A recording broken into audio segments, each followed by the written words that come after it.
I la Lliga Catalana de Llaguts ha tornat aquest cap de setmana després d'un mes d'aturada. En la sisena regata del campionat celebrada a Roses, cap dels equips badalonins va aconseguir fer podi en la màxima categoria, però ja hi ha categories que estan gairebé decidides. El retorn a la competició a Roses va ser difícil pels principals equips badalonins. A la categoria reina, el sènior masculí, la regata la va guanyar el Club de Rem Santa Cristina i els van acompanyar al podi Bugadors de Cambrils i el Club Nàutic Flix.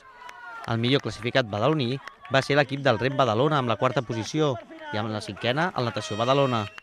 Aquesta quarta posició dels taronges els fa perdre el liderat, però els permet mantenir-se segons a la general a només un punt dels Bugadors de Cambrils i es jugaran per tant el títol tots dos equips en la propera i última regata del campionat que es celebrarà diumenge que ve a Lloret de Mar.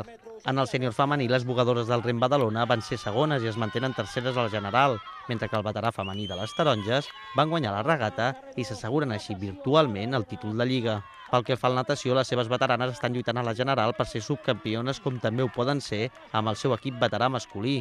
El campionat que el natació ja té a la butxaca és el de la categoria juvenil masculí, equip que ha guanyat 3 de les 4 regates disputades en aquesta categoria. Tot per decidir a l'última regata de Lloret de Mar, sobretot pel que fa a la categoria reina, en la que el Rem Badalona depèn d'ell mateix per proclamar-se campió de Lliga per quarta vegada consecutiva. Fins aquí les notícies de Badalona. Tornem amb més informació demà a la mateixa hora. Bona tarda.